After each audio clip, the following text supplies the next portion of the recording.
Shut up mister Sabbir, এটা office আর আমি অফিসের বস।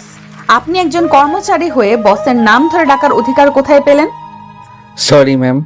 আরে বাবা, একটু আগেই তো আমাকে কিভাবে শাসালো আর এখনই বস হয়ে গেল। কাজে মন দিন। Okay ma'am. আপনারা কিছু বুঝতে পারছেন না তাই তো? আচ্ছা চলুন ফ্ল্যাশব্যাক থেকে ঘুরে আসি। আমাকে কিডন্যাপ করে নিয়ে এসেছে, কিন্তু কেন, কি কারণে সেটা বলতে পারি না। তাও আবার একটি পেতনি, সরি মেয়ে মানুষ। মেয়েটি এসে আমার ঠোঁটে কিস করলো। যখন কিস করলো তখন ভালোই লেগেছে, ফার্স্ট টাইম তো, তাই একটু বেশি ভালো লেগেছে। যাই হোক, আমাকে নাকি আরো 2 ঘন্টা এভাবে চেয়ারে বাঁধা অবস্থায় বসে থাকতে হবে।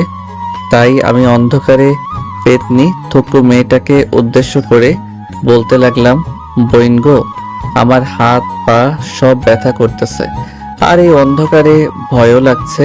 প্লিজ আমার বাঁধন খুলে দিন, আর বাতি বা লাইট থাকলে জ্বালিয়ে দিন, আমার কষ্ট হচ্ছে। ওই ওই কি বললি? আমি তোর বোন লাগি শালা? তোরে কইলাম হবু বউ লাগি তোর, তাহলে বোন কইলি কেন? হ্যাঁ, ভাবছিলাম লাইটটা জ্বালাবো, কিন্তু তুই আমারে বোন কইছিস না, তাই আর লাইট জ্বালাবো না। থাক 2 ঘন্টা অন্ধকারের মধ্যে। ওকে ওকে, সরি, আর আপনাকে বইন ডাকবো না। তাও লাইটটা জ্বালান প্লিজ। আর আমার হাত পা কিন্তু অনেক ব্যথা করতেছে। আচ্ছা আচ্ছা, যা, তোকে মাফ করে দিলাম। আর যদি জীবনেও আমাকে বোন বলে ডাকিস তাহলে শালা একদম উপরে যাওয়ার টিকিট কেটে দিব। কথাগুলো বলেই মেয়েটা লাইট জ্বালিয়ে দিল। আরে এই মেয়েটাই তো আমাকে কিডন্যাপ করেছে। আচ্ছা তাহলে আপনাকে কি বলে ডাকবো? কেন, বউকে কি বলে ডাকতে হয় তুই জানিস না? বাবু, সোনা, বেবি, আরো কত কি। তবে আমার একটা সুন্দর নামও আছে, চাইলে সেটাও ডাকতে পারিস, মুবাশিরা বিনতে আয়াত। থাক, এত বড় নামে ডাকা লাগবে না তোর কষ্ট করে। মুবাশিরা বা আয়াত যে কোনো একটা বলেই ডাকিস, কেমন? পরিটার কথা শুনে আমার মাথা ঘুরতে লাগলো। বলি কি, এই মেয়ে সেই নাকি আমার বউ? আচ্ছা সবই বুঝলাম, তবে আপনি আমার বউ হলেন কিভাবে? আরে বোকা হইনি এখনো, কিন্তু 2 ঘন্টা পরে হয়ে যাব। মানে 2 ঘন্টা পরে কি হবেন? বউ হব তোর আমি, বুঝলি? এখন চুপ থাকতো, বেশি কথা বলবি না। তোর দিকে তাকিয়ে কথা বললে আমার কেমন জানি লাগে, তাই তো লাইট অফ করে ঘুমিয়েছিলাম। শালা তুই এত হট কেন? হ্যাঁ, খালি উল্টা পাল্টা কথা মনে হয় তোকে দেখলে। তাই তো তোকে বিয়ে করব, তারপর যা হওয়ার হবে। ওরে বাবা, এই মেয়ে বলে কি? মনে করতাম কিডন্যাপ করে পাচার টাচার করে দেই, কিন্তু এ তো ডিরেক্ট বিয়ে করবে। শোনেন শোনেন, আমি আপনাকে বিয়ে করব না। আমার কথা শোনার পরে মেয়েটা আমার কাছে এসে আমার বাঁধন খুলতে লাগলো আর বলতে লাগলো, বিয়ে করবি না? সময় হয়ে গেছে, শোনো, আমাকে বিয়ে করার 5 মিনিট শুধু অপেক্ষা করো। কথাগুলো বলতে বলতে আমার বাঁধন খুলে দিল, কিন্তু ব্যথার কারণে আমি উঠে দাঁড়াতে পারছি না। চেষ্টা করলাম অনেক, কিন্তু বারবার চেয়ারের উপর বসে পড়ি, তাই আর বৃথা দাঁড়ানোর চেষ্টা করলাম না। চেয়ারে বসে রইলাম, কিন্তু মেয়েটা হঠাৎই আমার কোলে বসে পড়ল আর আমার মাথা 2 হাত দিয়ে শক্ত করে ধরে এক টানে তার নরম ঠোঁট দিয়ে আমার ঠোঁটে ডুবিয়ে দিল। ঘটনার আকস্মিকতায় আমি স্তব্ধ হয়ে গেলাম। আমি আর নড়াচড়া করতে পারতেছি না, শুধু একটা ঘোর কাজ করতে শুরু করলো আমার ভেতর। দরজায় ঠক ঠক আওয়াজে আমার ঘোর কাটলো। মেয়েটা আমায় ছেড়ে দিয়ে দরজার কাছে গিয়ে দরজাটা খুলে দিল। দেখলাম শালা দুপুরে সেই কিডন্যাপার গুলো প্রত্যেকের কাছে 2-3টা করে শপিং ব্যাগ, একটা মোটা ব্যাটা আমার কাছে আসলো আর বলতে লাগলো, দুলা ভাই, এই নেন পাঞ্জাবি, টুপি সব আছে, এগুলা পরে রেডি হয়ে নেন, আর কিছু সময়ের ভেতর কাজেই আয়া পড়বো। আজব তো, আমি কেন এগুলো পরবো?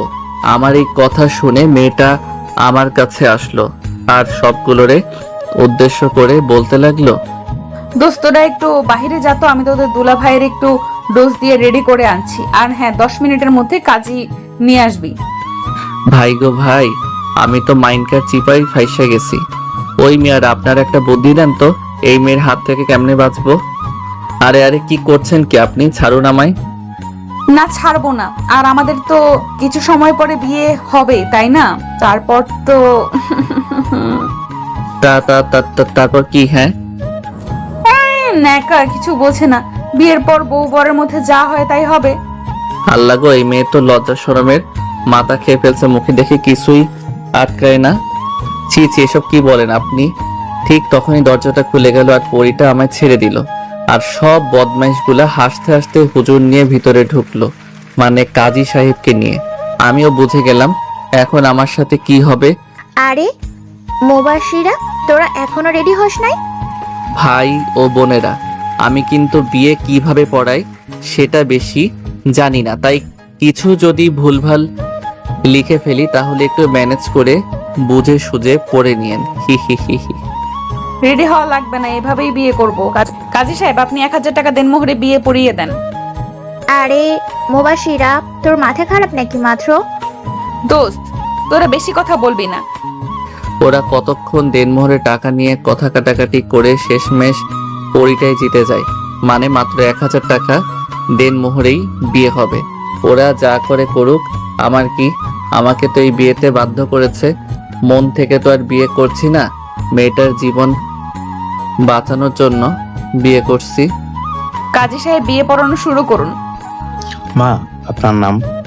মুবাশিরা বিনতে আয়াত। বাবার নাম বলেন আম্মা। আলমগীর চৌধুরী। মায়ের নাম বলেন আম্মা। নিপু জামান। আপনার বয়স বলেন মা। 27 বছর। আর এই মেয়ে তো আমার বড় দেখে বোঝাই যায় না, এই মেয়ে আমার বড়। শেষমেশ সিনিয়র একটা মেয়েকে বিয়ে করে লাগতেছে, কপাল আমার। তখনই কাজী সাহেবের কথায় ভাবনা থেকে বের হলাম। বাবাজি, আপনার নাম বলেন। সাব্বির হাসান, বাবা খাইরুল খান, মা মায়া বেগম, আর আমার বয়স 26 বছর। সব একদমে বলে দিলাম। যখন বয়স বললাম তখন কাজী সাহেব অবাক হয়ে আমার দিকে কিছু সময় তাকিয়ে থেকে মুচকে একটা হাসি দিয়ে বলে উঠল, ব্যাপার না, এখন বয়স নিয়ে তেমন কোনো সমস্যা হয় না। নিশ্চয়ই প্রেম করে বিয়ে করেছেন আপনারা, তাই না? কাজী সাহেব, আপনি ঠিকই ধরেছেন, আমরা ভালোবেসে বিয়ে করছি। আমার তো মরে যায় যায় অবস্থা এই মেয়ের কথা শুনে, তাই আমিও মরা মার্কা একটা হাসি দিয়ে উপহার দিয়ে দিলাম কাজী সাহেবকে। সব ফর্মালিটি শেষ, তবে এখন শুধু কালিমা পড়ে বিয়ে করা বাকি। কাজী বলতে লাগলো, মা, আপনি কবুল বলেন।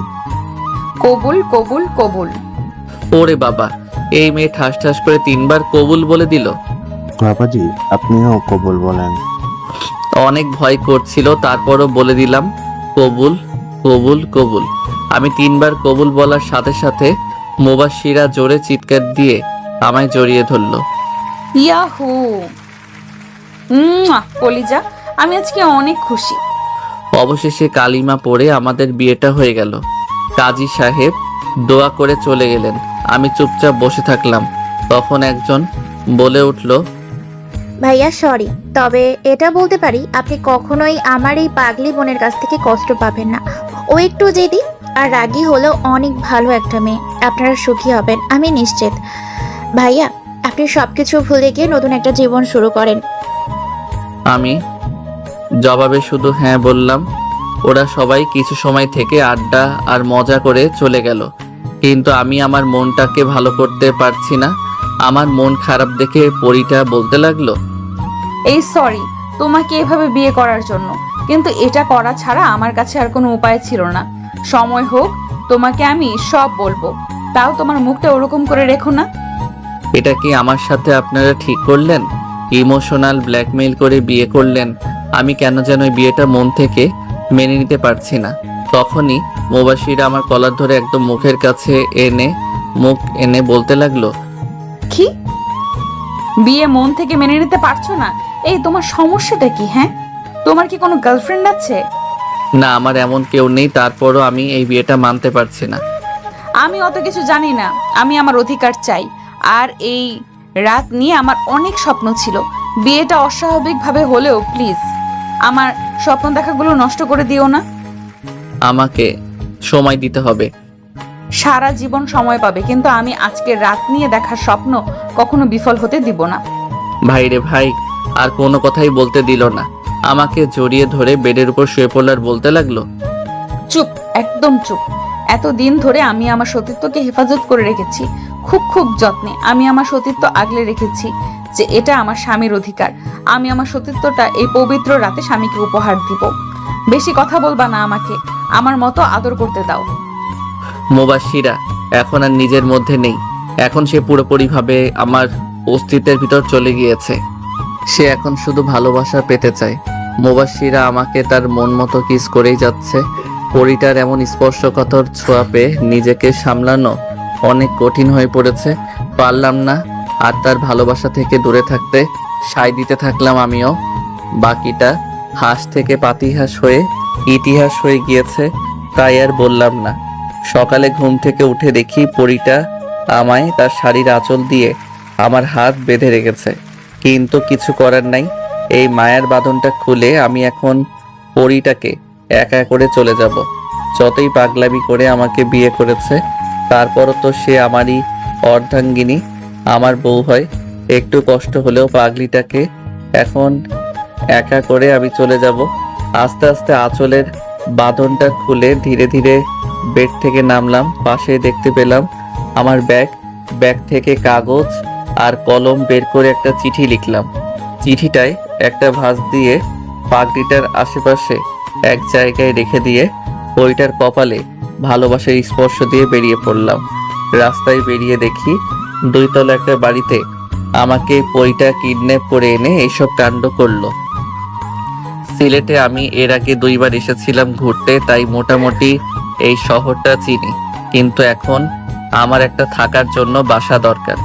এখন বাজে সকাল 9টা। চলে আসলাম মেইন রোডে একটা সিএনজি নিয়ে। সিলেট শহর থেকে গ্রামের দিকে চলে আসলাম, কারণ এই গ্রামটা আমার অনেকটা পরিচিত। অনেক খোঁজাখুঁজির পর থাকার মতো একটা বাসা পেলাম। আর এখন বাজে বিকাল 4টা। সারাদিন কিছুই পেটে পড়ে নাই, তাই বাজারের দিকে হাঁটা দিলাম। এটিএম বুথ থেকে 20,000 টাকা তুলে নিলাম আর হোটেল থেকে খাওয়া দাওয়া করে বাজার আর দরকারি কিছু জিনিসপত্র কিনে একটা ভ্যানে করে বাসায় আসলাম। রাতে অল্প কিছু রান্না করে খেয়ে তাড়াতাড়ি ঘুমিয়ে গেলাম। কারণ হলো চাকরির খোঁজে বের হতে হবে। অ্যালার্মের শব্দে ঘুম ভাঙলো আমার। ফ্রেশ হয়ে কাগজপত্র নিয়ে রেডি হয়ে বাহির থেকে নাস্তা করে চাকরির সন্ধানে বেরিয়ে পড়লাম। একটা অফিসের ভিতরে ঢুকে ইন্টারভিউর জন্য সিরিয়ালে বসে পড়লাম। Serial number 45। তাই চোখ বুজে একটু দোয়া দরুদ পড়তে লাগলাম। তখনই কারোর ডাক পড়লো। Hello sir, hello hello. চোখ খুলে দেখি মধ্যবয়সী একজন লোক। জি, আমাকে বলছেন? হোম, আপনাকেই বলছি। স্যার আপনাকে ডাকছেন। আমার সিরিয়াল তো এখনো 45 জন পরে। অত কিছু জানি না, স্যার আপনাকে ডেকে পাঠিয়েছেন। আচ্ছা চলুন। পিয়ন আমাকে স্যারের রুমের কাছে দিয়ে চলে গেল। স্যার আসবো? আসো আসো, বসো এখানে। তারপর স্যার কাকে যেন কল দিল আর বলতে লাগলো, আরে মামুনি, জামাই বাবাকে তো পেয়ে গিয়েছি, সে এখন তোমার অফিসেই আছে। তা মামুনি, তোমার তো পছন্দ আছে, পুরাই হীরার টুকরা একটা ছেলে, দেখতে হিরোদের থেকে কম না। কলের ওপাশ থেকে কি বলছে শোনা যাচ্ছে না, তবে স্যারের কথা কিছুই বুঝতে পারলাম না। স্যার আবার ওপাশের মানুষটার সাথে কথা বলতে লাগলো। ওকে আম্মু, তুমি চিন্তা করো না, আমি এদিকটা দেখছি। আর কাল থেকে তুমি অফিসে বসবে, এবার খুশি তো? স্যার আরো কিছু সময় কথা বলে কল কেটে দিল আর আমাকে বলতে লাগলো, ওকে, তোমার কাগজ দাও, আর 10 মিনিট ওয়েট করো, আমি আসছি। স্যার কথাগুলো বলেই চলে গেল। আর আমি পাগলিটার কথা ভাবতে লাগলাম। মেয়েটা আমাকে কত বিশ্বাস করে, আর আমি তাকে একা ছেড়ে চলে আসলাম। হয়তো অনেক কান্না করছে। ভাবতে ভাবতে কখন যে স্যার চলে আসছে টেরি পাইনি। তখনই স্যারের ডাকে ভাবনা থেকে বের হলাম। আরে ঘুমিয়ে গেলে নাকি? মানে না স্যার। এ নাও, এটাতে সাইন করে দাও। এটা অফিসের চুক্তিনামা। তোমার চাকরিটা হয়ে গিয়েছে। কাল থেকে তোমার জয়েনিং আর তোমার বেতন 45,000 টাকা। স্যারের কথাই শুনে আর বেতনের কথা শুনে খুশি হয়ে গেলাম। আর স্যারের দেওয়া পেপার না দেখেই সাইন করে দিলাম। চুক্তি নামাটা পড়লে না সাইন করে দিলে? ওকে, ভালো, আর পড়া লাগবে না। কাল থেকে তুমি আমার মেয়ের পার্সোনাল সেক্রেটারি। আর কাল থেকে আমি আর এই চেয়ারে বসবো না। আমার মেয়ে কাল থেকে সবকিছু দেখাশোনা করবে। আমার আজকে এই অফিসে শেষ দিন। আর হ্যাঁ, কালকে খুব তাড়াতাড়ি চলে আসো অফিসে, কেমন? তো কাল দেখা হতেও পারে, আবার নাও হতে পারে। স্যারের সাথে কথা বলে বাসার উদ্দেশ্যে রওনা দিলাম। বাসায় এসে খুব বেশি মনটা খারাপ হয়ে গেল। পাগলিটার পাগলামিগুলো খুব করে মনে পড়তে লাগলো। পরিটাকে আমিও ভালোবাসি, কিন্তু আমি আমার এই অসময়ে তাকে আমার কাছে রাখতে চাই না। তাই তো একা রেখেই চলে এসেছি। একটু ভালো লাগছে না। আমি মেয়েটার বিশ্বাস নিয়ে খেললাম। চোখটা বুঝলেই মেয়েটার মায়াবী মুখটা ভেসে উঠছে। দিনটা কেটে গেল আমার পাগলিটার কথা ভেবে ভেবে। রাতে হালকা কিছু খেয়ে ঘুমিয়ে গেলাম। অ্যালার্মের শব্দে ঘুম থেকে উঠে রেডি হয়ে বাহির থেকে নাস্তা করে অফিসের দিকে হাঁটা দিলাম। মেইন রোডে এসে একটা রিকশাও পাচ্ছি না, তাই হেঁটেই অফিসে যেতে লাগলাম। অফিসের ঘড়ির দিকে তাকিয়ে দেখি 10 মিনিট লেট। হায় আল্লাহ, প্রথম দিনই লেট। তখনই পিয়ন আসলো আর বলতে লাগলো, স্যার, ম্যাম আপনাকে ডাকছে। ওকে, আপনি যান, আমি দেখা করে আসছি। স্যার, দেখা করে আসতে হবে না। আপনার ডেস্ক ম্যামের কেবিনেই দেওয়া হয়েছে, আপনি সেখানেই বসবেন।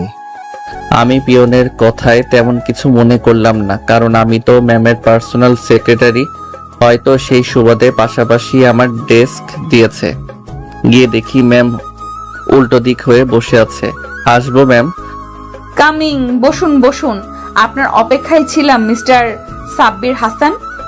কণ্ঠটা বেশি না, খুব বেশি চেনা মনে হলো। ভয়ে ভয়ে বসে পড়লাম চেয়ার টেনে। আর যখন ম্যাম আমার দিকে ঘুরলো, তখনই আমার ভয়টাই সত্যি হয়ে গেল। আপনারা যেটা ভেবেছেন সেটাই। আমি অবাক নয়নে মুবাশশিরার দিকে তাকিয়ে আছি।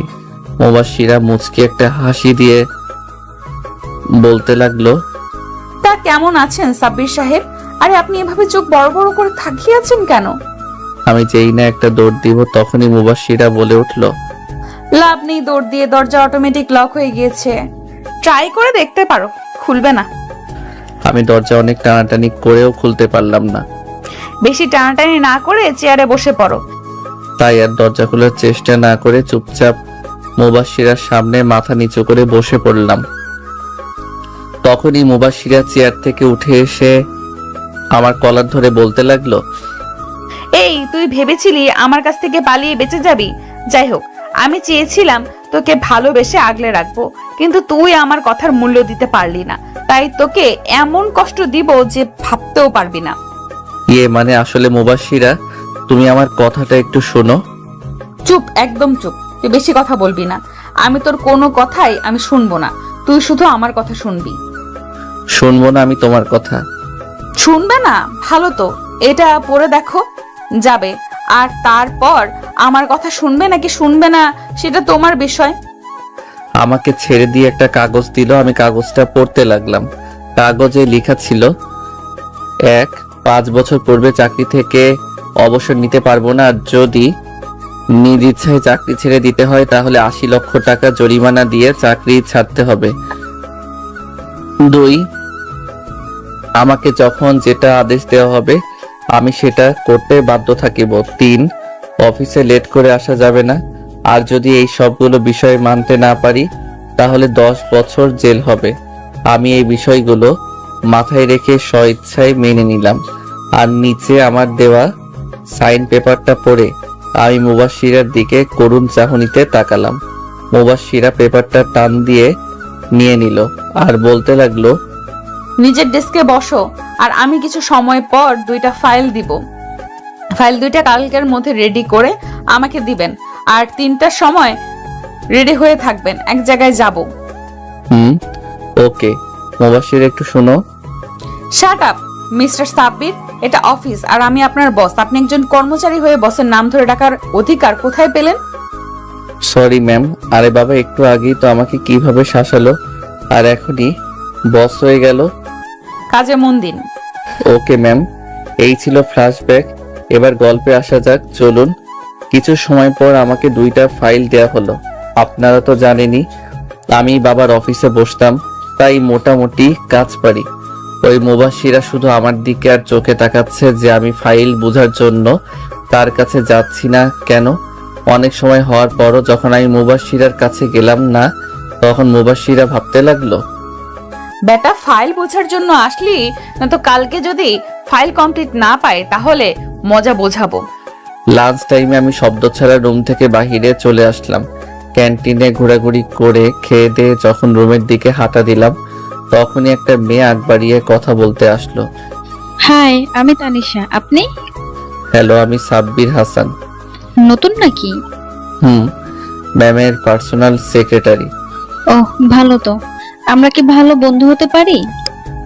তখনই ঝড়ের বেগে কোথা থেকে যেন মুবাশিরা এসে হাজির আর বলতে লাগলো, ও হ্যালো, লাঞ্চ টাইম শেষ আর এটা কাজের জায়গা, ফ্রেন্ডশিপ করার না। আপনি আপনার কাজে যান, আর সাব্বির সাহেব দ্রুত কেবিনে আসুন, আপনার সাথে কথা আছে। ওরে বাবা, দাঁতের সাথে দাঁত লাগিয়ে কথাগুলো বলে চলে গেল। আমিও পিছন পিছন গেলাম। কেবিনে ঢোকার সাথে সাথে সজোরে দরজাটা লাগিয়ে দিল আর আমার কলার ধরে টেনে সোফায় ধাক্কা দিয়ে বসিয়ে দিল, আর তার এক হাত বাড়িয়ে দিয়ে বলতে লাগলো, ধরছিস না কেন? হটটা ধর। ও ধরবি কিভাবে? ওই মেয়েটাকে ডেকে আনি, তুই ওই মেয়েটার হাত ধরে বসে থাক, কেমন? আর আজ বিয়ের 3 দিন চলে, তুই কখনো কি নিজ ইচ্ছায় আমাকে স্পর্শ করেছিস? করবি কি করে? আমাকে তো তোর ভালোই লাগে না। নিজের বউকে কেন ভালো লাগবে? অন্য মেয়েদের সাথে খুব হাসি খুশি হয়ে কথা বলিস, কই আমার সাথে তো সবসময় মুখটাকে বাংলার পাঁচের মতো করে রাখিস। হ্যাঁ, পরিটার ধমক খেয়ে সাথে সাথে খপ করে তার হাতটা হালকাভাবে ধরে আছি। এমন ভাবে ধরেছিস মনে হচ্ছে তোর কষ্ট হচ্ছে। শক্ত করে ধরো আমার হাত, আর এটা তোর শাস্তি। আজ অফিস শেষ হওয়া পর্যন্ত তুই আমার হাত ধরে রাখবি। পাগলিটার হাত ধরে বলতে লাগলাম, মুবাশিরা, তুমি আমার কথা চুপচাপ শুনো, তাহলে তোমার সব ভুল ধারণা ভেঙে যাবে। চুপ। এই আমি তোর বস, একদম আমার নাম ধরে ডাকবি না। আর আমি তোর কোনো কথাই শুনতে চাই না। চুপচাপ আমার হাত ধরে বসে থাকবি। নিজের বেলায় বউয়ের অধিকার খাটাবে, আর আমার বেলায় সে আমার বস। মাইনকার চিপাই এমন ফাঁসা ফাঁসছি, বের হওয়াই কঠিন হয়ে গিয়েছে। ওইদিকে মহারানী নিঃশব্দে কান্না করছে আর নাক টানছে। তাই আমি পরিটার চোখের পানি মুছে দিয়ে বুকের সাথে চেপে ধরলাম। তখনই আমার পেটে কয়েকটা ঘুষি মেরে শোক করে জড়িয়ে ধরলো আর বলতে লাগলো, তো তুই অনেক পচা। আজ থেকে তুই কোনো মেয়ের দিকে তাকাবি না। আর কথা বলা তো দূরের কথা, তোকে যদি আর একবার অন্য কোনো মেয়ের সাথে কথা বলতে দেখি, তাহলে আমি তোকে খুন করে তারপর নিজেও আত্মহত্যা করে মরে যাব। পরিটার গালে 2 হাত দিয়ে আমার মুখোমুখি করে বললাম, আচ্ছা বউ, তুমি চিঠিটা পড়েছিলে? কোন চিঠি? আমি তোমার কাছ থেকে আসার আগে একটা চিঠি লিখে তোমার আশেপাশে রেখে আসছিলাম, সেটা কি পড়েছিলে? ওই আমি তো কোনো চিঠিই পাইনি। তুমি আমার কাছে চলে আসার পর অনেক কান্না করেছি। যখন আমার ঘুম ভাঙলো আর তোমাকে আমার পাশে দেখতে না পেয়ে আমি তো, আমার পুরো দুনিয়াটাই অন্ধকার হয়ে আসছিল। আমার মাথায় কাজ করা বন্ধ করে দিয়েছিল। সাথে সাথে বাবাকে ফোন দিয়ে সব বলি আর তোমার ছবি বাবাকে সেন্ড করে দেই। বাবা প্রথমে অনেক বকা দিয়েছিল যে কেন আমি তোমাকে এভাবে বিয়ে করেছি। পরে আমার মুখের দিকে তাকিয়ে বলে তোমাকে নাকি খুঁজে এনে দিবে। ও তাই তো বলি, কোনো ইন্টারভিউ ছাড়াই আমাকে চাকরি দিল আর চুক্তিনামায় সই করিয়ে নিল তোমার বাবা কৌশলে। আমি বলেছিলাম চুক্তিনামায় সাইন করিয়ে দিতে। তুমি যখন অফিসে ইন্টারভিউ দিতে আসো তখন বাবা সিসিটিভিতে তোমাকে দেখে আর আমাকে কল করে বলে, তাই আমি বাবাকে বুদ্ধি দেই চুক্তিনামার। সমস্যা নেই, তুমি এখন বাসায় গিয়ে চিঠিটা পড়বে, তারপর আমায় যা শাস্তি দেওয়ার দিও, আমি মাথা পেতে নিব তোমার দেওয়া শাস্তি। কি লেখা আছে চিঠিতে? তুমি নিজেই পড়ে দেখবে, কেমন? চলো তাহলে ওই বাসায় চলো, চিঠিটা পড়বো আমি। আমি আর পাগলিটা বেরিয়ে পড়লাম অজানা সেই চিঠির উদ্দেশ্যে। বাড়িটার সামনে দাঁড়িয়ে আছি। পাগলিটা এখনো হাতটা ছাড়তে দেয়নি আমায়। হাত ধরে বাড়ির ভিতরে প্রবেশ করলাম। দোতলায় উঠে গিয়ে আমি তো অবাকের চরম পর্যায়ে চলে গেলাম। ঝটকাটা খেলাম খাবার টেবিল দেখে। হরেক রকমের খাবার সাজানো হয়েছে। সার্ভেন্টরা রান্নাঘর থেকে আরো খাবার আনছে। কি হলো, দাঁড়িয়ে পড়লে কেন? চলো। খাবার টেবিলের সামনে এসে শ্বশুর সাহেবকে সালাম দিলাম। আসসালামু আলাইকুম স্যার। কেমন আছেন? হয়েছে হয়েছে, আর স্যার বলতে হবে না। জামাই বাবা বলে ডাকবে, কেমন? জি বাবা। আচ্ছা, এখন আর কথা না, খাবার পরে সব কথা হবে। বসো বাবা, দাঁড়িয়ে আছো কেন? মুবাসিরা, জামাইকে চেয়ার টেনে বসিয়ে দাও। মুবাশিরা চেয়ার টেনে বসিয়ে দিয়ে নিজেও পাশে বসে পড়ল আর শাশুড়ি আম্মা খাবার সার্ভ করতে লাগলো। খাচ্ছি এমন সময় শাশুড়ি আম্মা বলে উঠল, আরে বাবা, খাচ্ছ না কেন? এটা তো তোমারই বাড়ি, তাই না? লজ্জা পাওয়ার কোনো দরকার নেই। এই নাও, গরুর কালা ভুনাটা খেয়ে দেখো তো কেমন হয়েছে। ভাই গো, আমার অবস্থা টাইট। আমি যতই বলি আম্মার আর লাগবে না, তখনই শ্বশুর মশাই বলে, আর বাবা, তুমি তো কিছুই খেলে না। মুবাসিরার মা, জামাইকে দই দাও। দই শেষ হলে পায়েসটা দিও। আমি খেতে পারছি না আর। আমার অবস্থা একেবারে নাজেহাল। আমার এই অবস্থা দেখে মহারানী মিট মিট করে হাসছে। আমার জন্মের শিক্ষা হয়ে গিয়েছে আজ জামাই আদর পেয়ে। আপনারা একটা বিয়ে করুন, তারপর বুঝবেন জামাই আদর কাকে বলে। খাবারের সাথে অনেক যুদ্ধ করার পর মুক্তি পেলাম। মুবাশিরা রুমে এসে বেডের উপর ধপাস করে শুয়ে পড়লাম আর মহারানী দরজা লাগিয়ে আমাকে শক্ত করে জড়িয়ে ধরে আমার পাশে শুয়ে পড়লো আর বলতে লাগলো, খাবার টেবিলে তোমার মুখটা দেখার মতো হয়েছিল। আহা, তোমাকে তখন কি অসহায় লাগছিল না? তোমার উপর তখন আমার অনেক মায়া হচ্ছিল। আহা, ভালো মজা নিল। আমারও সময় আসবে। আমার জীবনে কখনো এত খাবার খাইনি। হয়েছে হয়েছে, আর বলা লাগবে না। আচ্ছা চলো, আমরা আজকে একটু ঘুরে আসি। আমার পক্ষে এখন সম্ভব না, কালকে যাব। এখন আমি অনেক ক্লান্ত।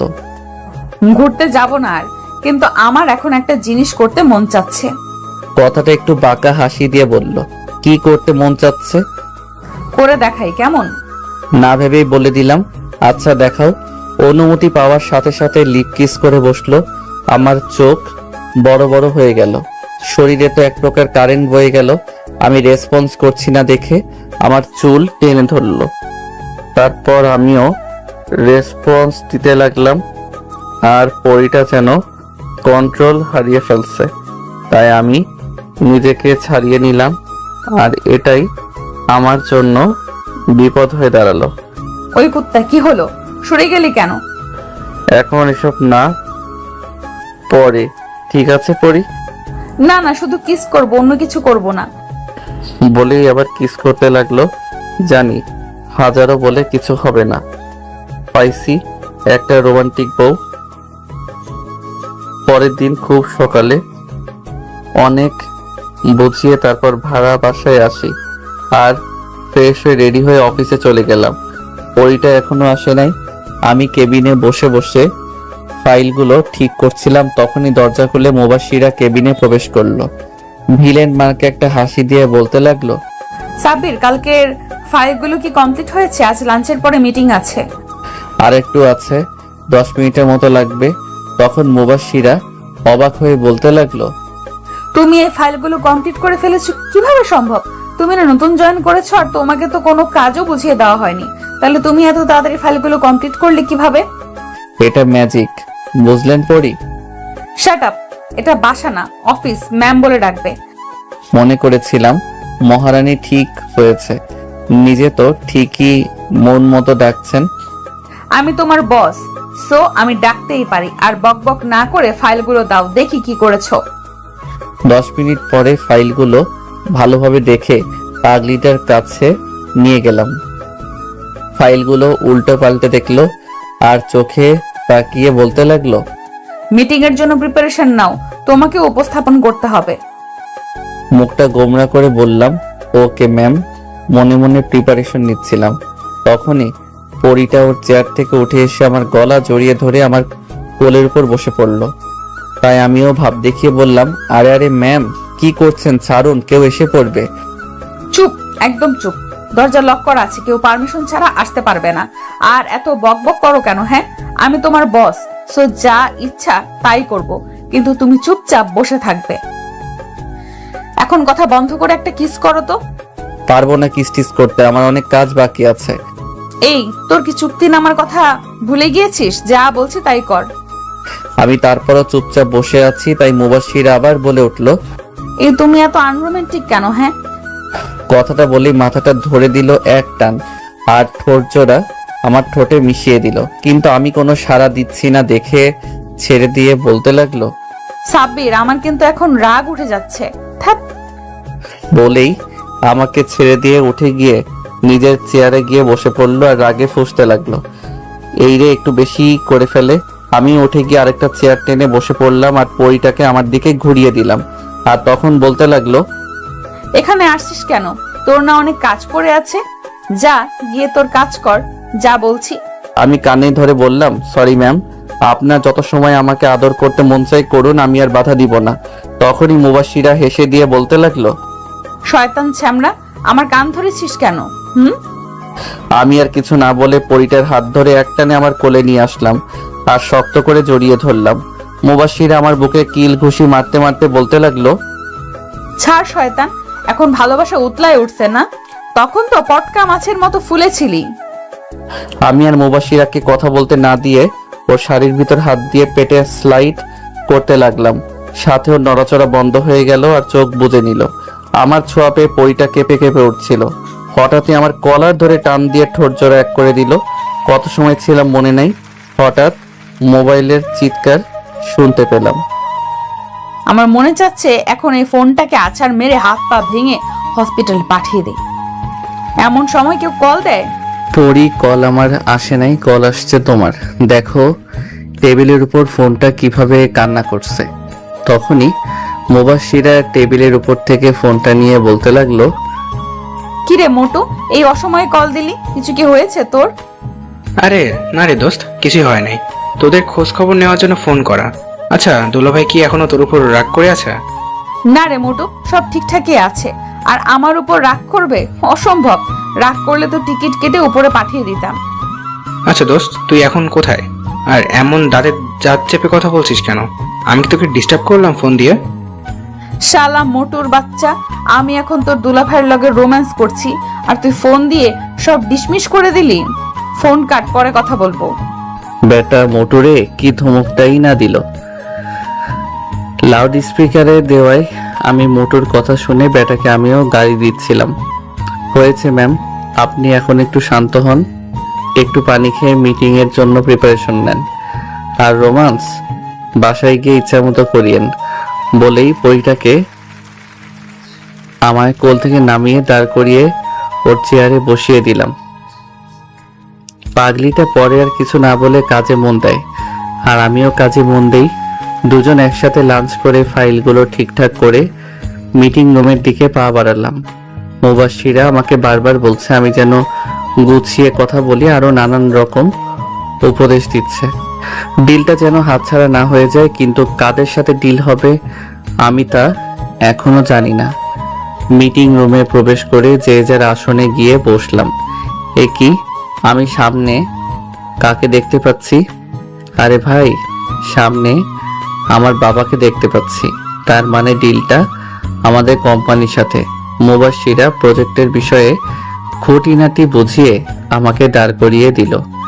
এতক্ষণ বাবা আমাকে না দেখলেও এখন ঠিকই দেখে ফেললো আর সাথে সাথে দাঁড়িয়ে বলে উঠল, সাব্বির বাবা, তুমি এখানে?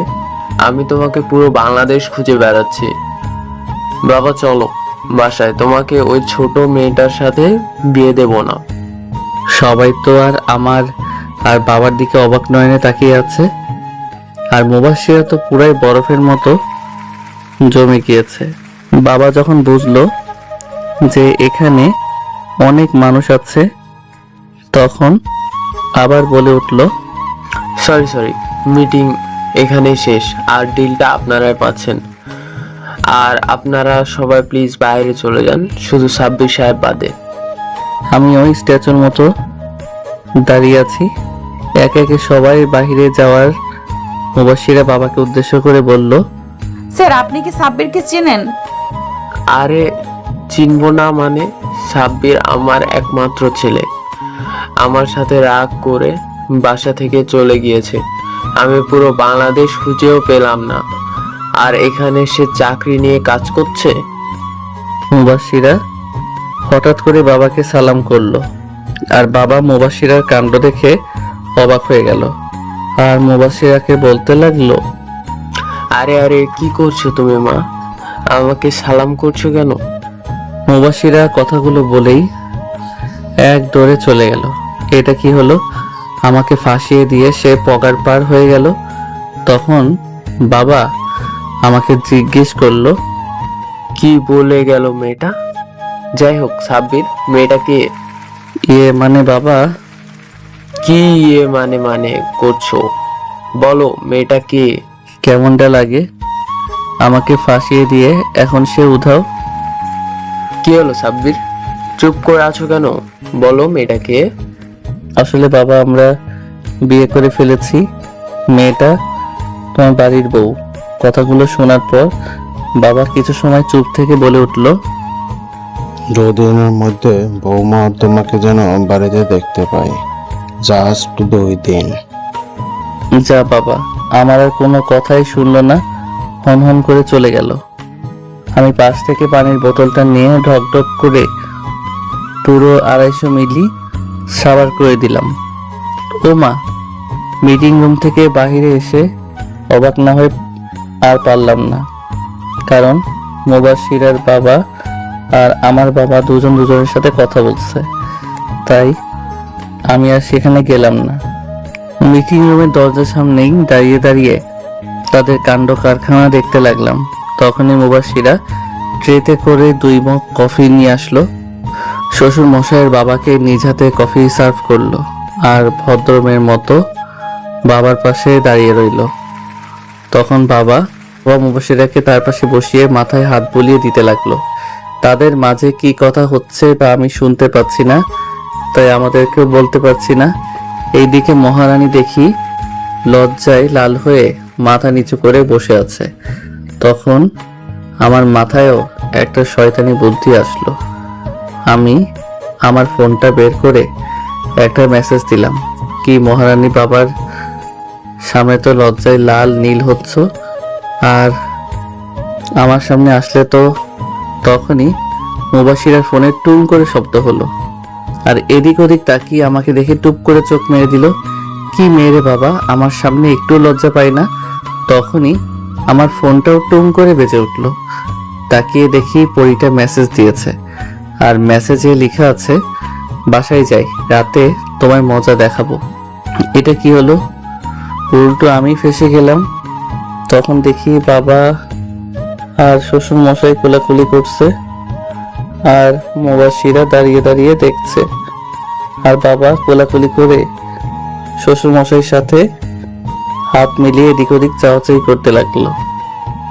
তখনই মুবাশিরা বাবাকে যেন বলে আমার দিকে দৌড়ে আসতে লাগলো, আর আমার সামনে এসেই বলা শুরু করলো, চলো বাবা, তোমাকে ডাকছেন, কি যেন বলবে।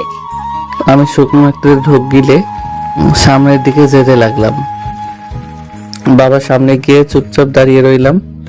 তখন বাবা গম্ভীর কণ্ঠে বলতে লাগলো, রেডি থেকো, পরশু তোমাকে আর মুবাশিরাকে নিতে আসা হবে।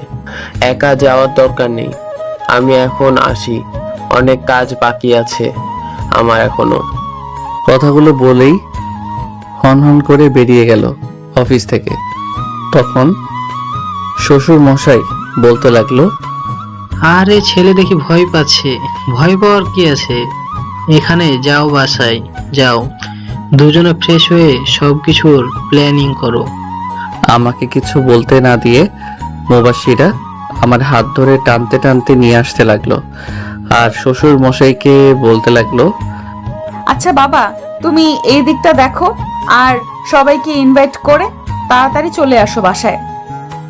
গাড়িতে উঠে মুবাশিরা ড্রাইভ করতে লাগলো, আর আমি গাল ফুলিয়ে বসে রইলাম।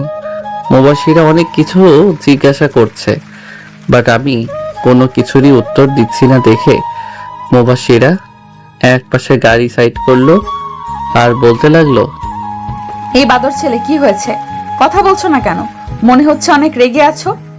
আমি তাও কোনো কথা না বলে চুপচাপ বসে রইলাম। এবার মুবাশিরা বেশ রেগে গিয়ে বলতে লাগলো, কথা না বলে কিন্তু তোকে এক্ষুনি খুন করে ফেলবো। আমি কিন্তু এখন অনেক রেগে আছি। পরে উল্টোপাল্টা কিছু করে ফেলবো এই বলে দিলাম।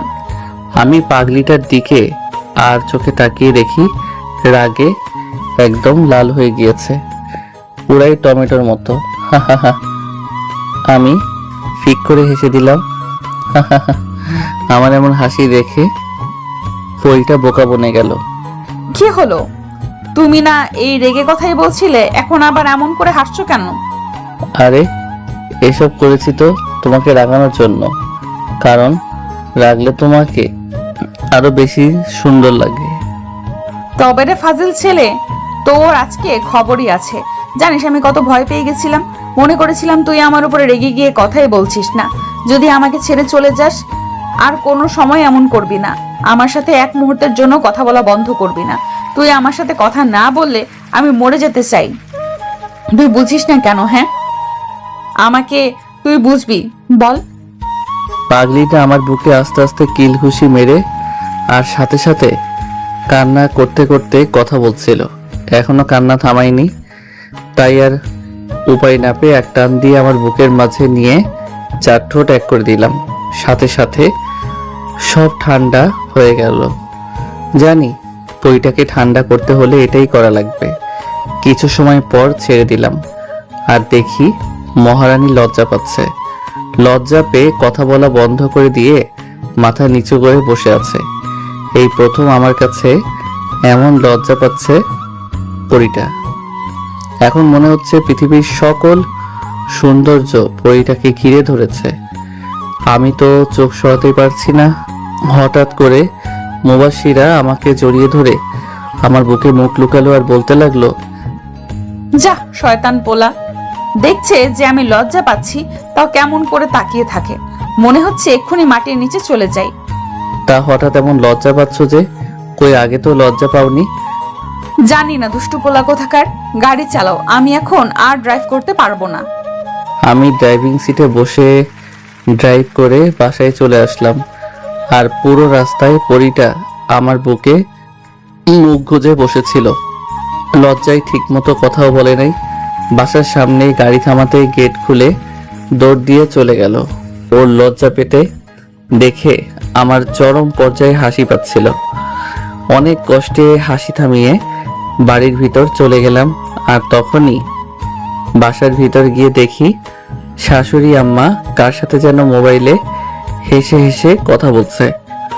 আমাকে তাড়াতাড়ি করে বলতে লাগলো, আচ্ছা চলে এসেছে, এখন রাখি, 2 দিন পর তো দেখাই হবে, পরের বার আবার সন্দেহ করতে পারে। কথাগুলো বলেই কলটা কেটে দিল আর আমাকে বলতে লাগলো, আরে সাব্বির, বাবা যাও, তাড়াতাড়ি রুমে গিয়ে ফ্রেশ হয়ে আসো, আমি খাবার দিচ্ছি। জি আম্মা, যাচ্ছি।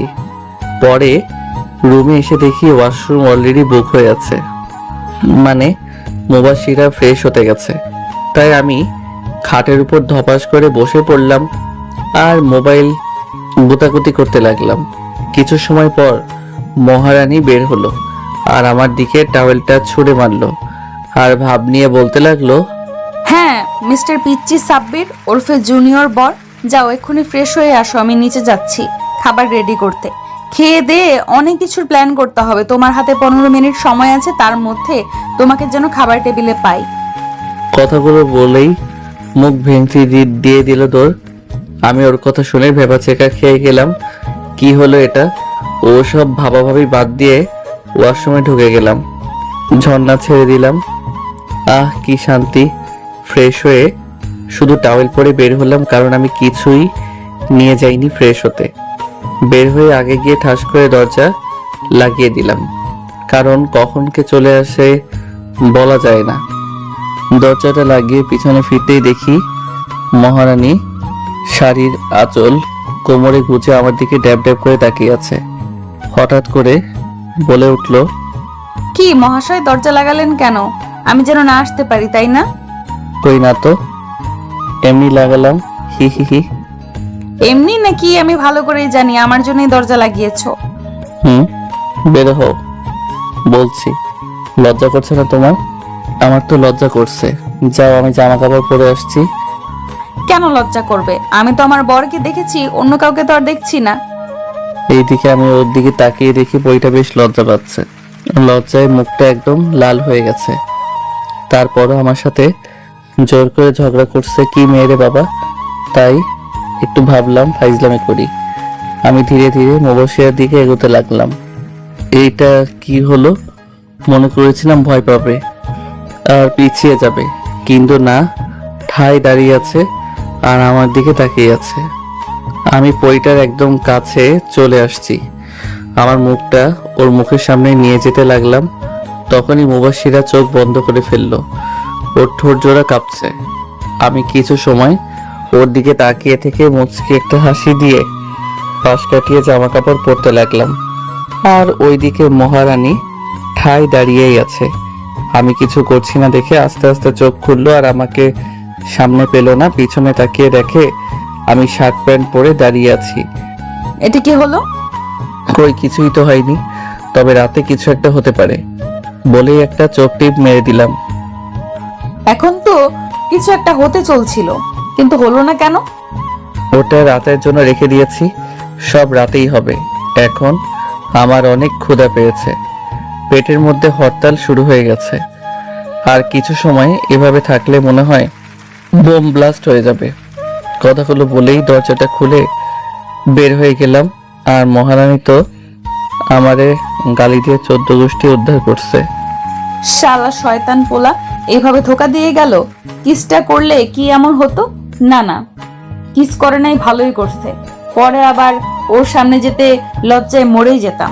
আমি কিস করলে তো কোনো লজ্জা লাগে না, আর বেটা খারুসটা কিস করলেই রাজ্যের লজ্জা আমায় ঘিরে ধরে। থাক, এখন থেকে আমি কিস করব পিচ্চিটাকে, ওকে আর কিস করতে দিব না, তাহলে আর লজ্জায় পড়তে হবে না। যাই, আমার অনেক ক্ষুধা লাগছে। আমি খাবার টেবিলে বসে বসে খাচ্ছি আর শাশুড়ি আম্মা আমাকে এটা রেখে ওটা দিচ্ছে। বা এমন ভাবে খেতে থাকলে 10 দিনের মধ্যে ইয়া বড় ভুঁড়ি হয়ে যাবে। তখনই দেখি মুবাশিরা আমার পাশে চেয়ার টেনে বসলো আর শাশুড়ি আম্মাকে বলতে লাগলো, মাম্মি খাবার দাও তো, অনেক ক্ষুধা লাগছে। নিজে নিয়ে খা। এটা কি হলো আম্মু?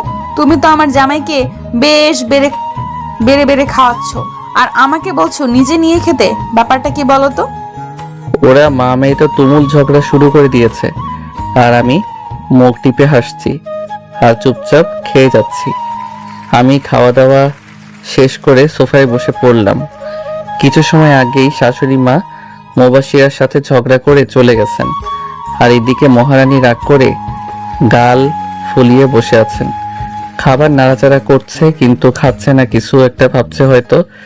তাই আমি বসা থেকে উঠে গিয়ে প্লেটটা টান দিয়ে নিয়ে নিলাম। মুবাশিরা কিছু একটা বলবে তার আগে আমি ওর মুখে খাবার দিয়ে দিলাম। মুবাশিরা আমার এমন কাণ্ডে খাবার মুখে রেখে আমার দিকে তাকিয়ে আছে। তখন আমি ইশারায় খেতে বললাম, সেও ভদ্র মেয়ের মতো খাবার খেয়ে নিল। তারপর আবার কিছু একটা বলতে যাবে, তখনই আরেক লোক ওর মুখের মধ্যে দিয়ে দিলাম। এইরকম করে সবটুকু খাবার আমি পরিটাকে খাইয়ে দিলাম। একটা কথা বলারও সুযোগ দেয়নি। যখন খাওয়ানো শেষ হলো তখন আমাকে বলতে লাগলো, কি ব্যাপার, হঠাৎ করে বউয়ের উপর এত দরদ যে? আমিও চোখ মেরে বললাম, বউটা তো আমারই, খেয়াল তো আমাকেই রাখতে হবে, এই আর কি। খাওয়া দাওয়ার পর্ব খতম করে রুমে চলে আসলাম। আর মহারানী রুমে এসে মন খারাপ করে চুপ করে বসে আছে।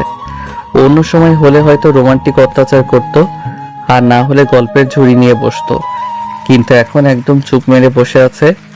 ওর এমন চুপ থাকাটা আমার ভালো লাগছে না, তাই আমি ওর বাহু ধরে আমার দিকে ফিরালাম।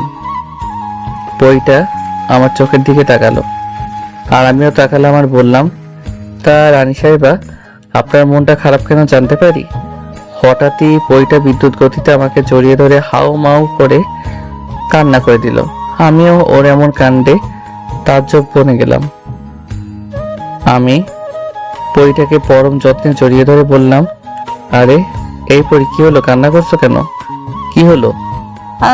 আমাকে কেউ এইটুকুতে হেঁচকি উঠিয়ে ফেলেছে কান্না করে। হেঁচকির কারণে কথা বলতে পারছে না। আরে বাবা, কি হলো তোমার, হঠাৎ কান্না করছো কেন? তুমি যদি কান্না করো তাহলে কিন্তু আমি এখনই চলে যাব। তুমি আমাকে ভালোবাসো না, কেউ আমাকে আর ভালোবাসে না। সবাই এখন শুধু এখন তোমাকেই ভালোবাসে। তখন আম্মু আমাকে কত কথা শোনালো তোমার জন্য। ভাবা যায় এই মেয়ে কতটা বোকা। তখন তো শাশুড়ি মা মজা করে একটু ঝগড়া করেছে, আর এই পাগলিটা সেটা সিরিয়াস ধরে নিয়েছে। এই মেয়েটাকে তো ভবিষ্যতে কিছু বলাও যাবে না। মজা করে কিছু একটা বলবো, সে তো মুখ গোমড়া করে বসে থাকবে আর ভ্যাভ্যা করে কান্না করে দিবে। এখনো কান্না করেই যাচ্ছে, আর আমার বুকে নাকের পানি চোখের পানি মুছে একাকার করে দিচ্ছে। হঠাৎই দেখি কান্না অফ হয়ে গেল, কিন্তু হেঁচকি থামেনি। বুক থেকে পরিটার মাথার উপর উঠিয়ে দেখি সে ঘুমিয়ে পড়েছে। আমি আস্তে করে পাগলিটাকে বালিশে শুইয়ে দিলাম, আর আমিও পাশে শুয়ে মহারানীর মাথায় হাত বুলিয়ে দিতে লাগলাম। হঠাৎ করে মুবাশিরা বালিশ থেকে মাথা উঠিয়ে আমার বুকে মাথা রেখে শুয়ে পড়ল। এটা পুরাতন কিছু না, বিয়ের পর থেকে পাগলিটা আমার বুকেই ঘুমায়। বিয়ের পরে কোনোদিনও রাতে ঘুমানোর সময় আমি বেডে দুইটা বালিশ দেখি নাই, সবসময় একটা বালিশ পেয়েছি। আমি বালিশে শুলে পরিটা আমার বুকে মাথা রেখে আমাকে শক্ত করে জড়িয়ে ধরে শুবে। তাছাড়া নাকি তার ঘুমই ভালো হয় না নাকি। আমিও মুচকে একটা হাসি দিয়ে আমার প্রিয়সীকে জড়িয়ে ধরে ঘুমের রাজ্যে পাড়ি জমালাম। এক ঘুমে সন্ধ্যা লাগিয়ে ফেলেছি। আমার ঘুম আগে ভেঙে গেছে। খেয়াল করলাম পরিটা এখনো আমার বুকে মাথা রেখে ঘুমিয়ে আছে। আমি পরিটার মুখপানে চেয়ে আছি, চোখ ফেরাতে পারছি না। ঘুমন্ত এই পরিটাকে অধিক থেকে অধিক পরিমাণে সুন্দর লাগছে। ওর মুখের সামনে কিছু বাচ্চা বাচ্চা চুল খেলা করছে। এটা আমার সহ্য হলো না, তাই আমি হাত দিয়ে বাচ্চা চুলগুলোকে ওর কানে গুজে দিলাম। আর তখনই পরিটা কেঁপে উঠলো।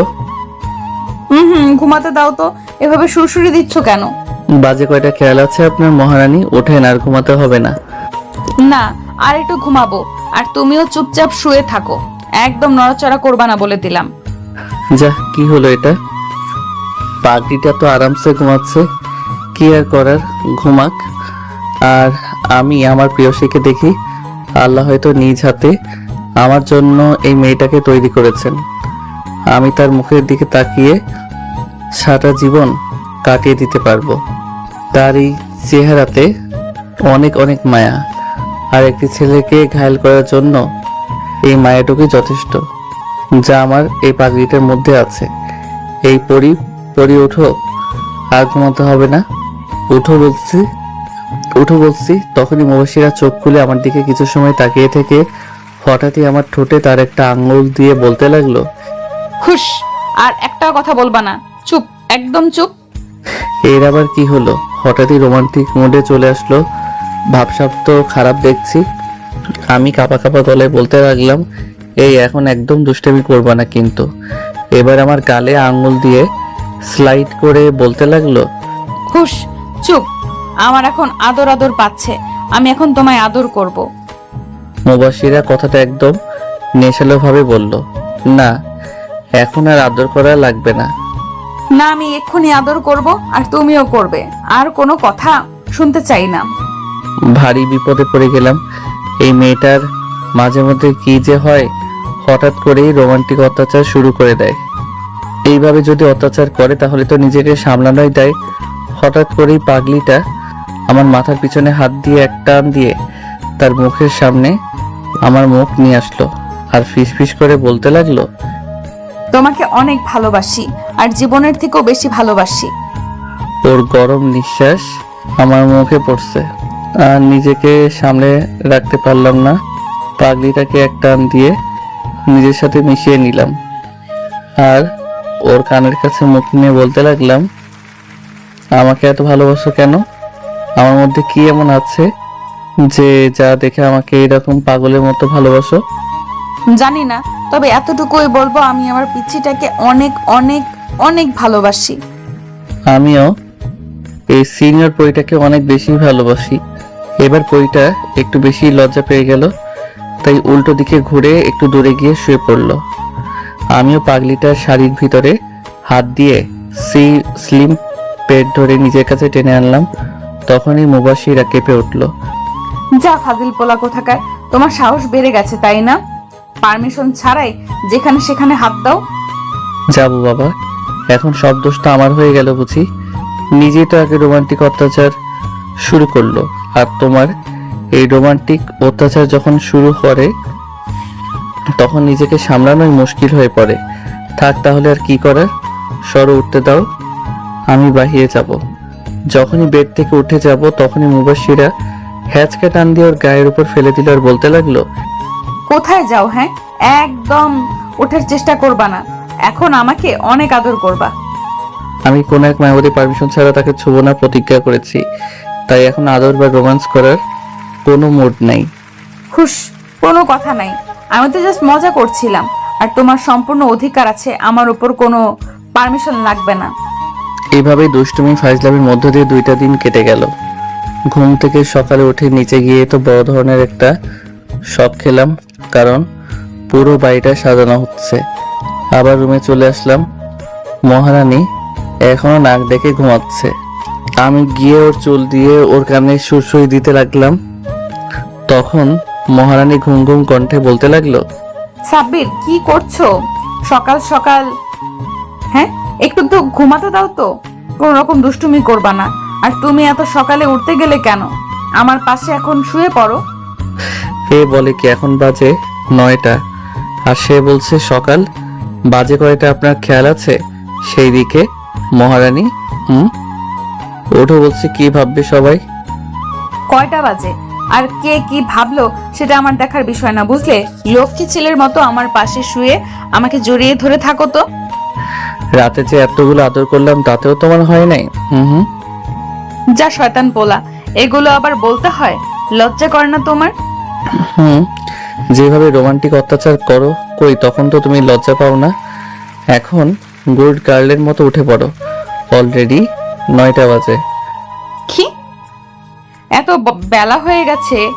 আর তুমি কিন্তু বেশি পেকে গেছো। আর শোনো, আমি কিন্তু তোমার বড়, আর জানো না বড়দের কথা মেনে চলতে হয়। আমি যা বলবো তুমি তাই করবা, বুঝছো আমার পিচ্চিটা? আমি আর কিছু বললাম না।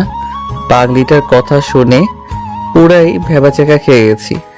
ওর দিকে এক ধ্যানে তাকিয়েছিলাম, কখন যে পাশ কাটিয়ে চলে গেছে টেরি পাইনি। ধ্যান ভাঙলো গাড়ির হর্নের শব্দে। মনে হলো বাড়িতে অনেকগুলো গাড়ি ঢুকলো, তাই বেলকনিতে চলে গেলাম দেখার জন্য যে কারা এই সকাল সকাল আসলো। গাড়ি থেকে যারা নামলো তাদের দেখে তো আমার অলরেডি হাত পা কাঁপাকাঁপি শুরু হয়ে গেল। বাড়িতে মোট 5টা গাড়ি ঢুকেছে। প্রথমটাতে বাবা মা আর চাচা চাচি বের হলো, আর পরের গাড়ি থেকে আমার সব বন্ধুরা বের হলো। তার পরের গুলা থেকে আরো কয়েকজন আত্মীয় স্বজন বের হলো। আমি দৌড়ে নিচে চলে আসলাম আর গিয়ে আম্মুকে শক্ত করে জড়িয়ে ধরলাম। তখন আম্মু কান্না করে দিল আর বলতে লাগলো, কি রে বাবা, তুই মাকে ছাড়া কি করে দূরে দূরে থাকিস? একবার কি মাকে মনে পড়ে না তোর? সরি মা, ভুল হয়ে গেছে, আর হবে না এরকম, প্লিজ আর কান্না করো না তুমি। ঠিক তখনই কোথা থেকে যেন শাশুড়ি মা এসে আম্মুকে জড়িয়ে ধরলো আর বলতে লাগলো, কি রে সই, কেমন আছিস? কতদিন পর দেখা তোর সাথে। রে, সই ভালোই আছি, তবে এখন থেকে মাঝে মাঝে আমাদের দেখা হবে। এদের কাহিনীটা আমার মাথায় কিছুই ঢুকছে না, তাই আমি মাথা চুলকাতে চুলকাতে বললাম, মা তোমরা কি পূর্ব পরিচিত নাকি? শুধু পূর্ব পরিচিত না, আমরা দুজন বেস্ট ফ্রেন্ড।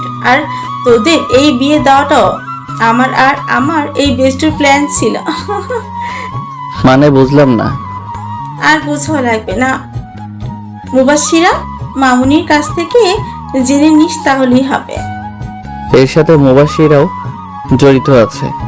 যাও, তোমাদের কারোর সাথে কোনো কথাই নাই বলেই সেখান থেকে চলে আসলাম ছাদে।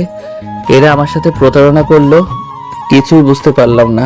আর মুবাশিরা, তোমার তো খবর আছে, পরে মজা বোঝাবো। ছাদে এসে কোনো লাভ হলো না, কারণ আমার সবগুলো ফাজিল বন্ধুরা বসে বসে আড্ডা দিচ্ছিল, আর আমাকে দেখা মাত্রই সবগুলো ঘিরে ধরলো। ওদের সাথে আড্ডা দিচ্ছিলাম তখনই নিচ থেকে ডাক পড়লো, তাই সবাই চলে গেলাম। সবাইকে খেতে ডেকেছিল। খাওয়া দাওয়ার পর্ব শেষ করে যখনই বন্ধুদের সাথে আড্ডা দিতে যাব তখনই শ্বশুর মশাই আর বাবা এসে হাত পাঞ্জাবি পাগড়ি ধরিয়ে দিল। আমাদের যেন বয়সে সাজিয়ে দেওয়া হয়। হঠাৎ করে মুবাশশিরার কথা মনে পড়ে গেল। অনেকক্ষণ দেখি না, গেল কই মেয়েটা? তখনই বন্ধু একটা বলে উঠল, মামা এদিক ওদিক তাকিয়ে লাভ নেই, ভাবিকে পার্লারে নিয়ে গেছে সাজাতে, কিছু সময়ের মধ্যে চলে আসবে। তার আগে তোকে সাজিয়ে দেই, চল। আমাকে টেনে রুমে নিয়ে আসলো। ফাজিলগুলা এনেই আমাকে সাজিয়ে দিতে লাগলো। সব ঠিকঠাক, মানে বর সাজা হয়ে গেছে। বন্ধুরা মিলে সেলফি তুললাম। আবার নিচ থেকে ডাক পড়লো যেন বরকে নিয়ে যাই। আমাকে নিয়ে যাওয়া হলো। গিয়ে দেখি মুবাশশিরা চলে আসছে। ওকে দেখার পরই নিজে হারিয়ে ফেললাম। মারাত্মক সুন্দরী লাগছে। বুকের বাপাশে ব্যথা অনুভব হলো। হায়, এই মেয়ে তো আমাকে মেরেই ফেলবে। কেমন এত সুন্দরী এলো! ধ্যান ভাঙলো বাবার ধমকে। ওই হাতারাম, এভাবে দাঁড়িয়ে আছিস কেন?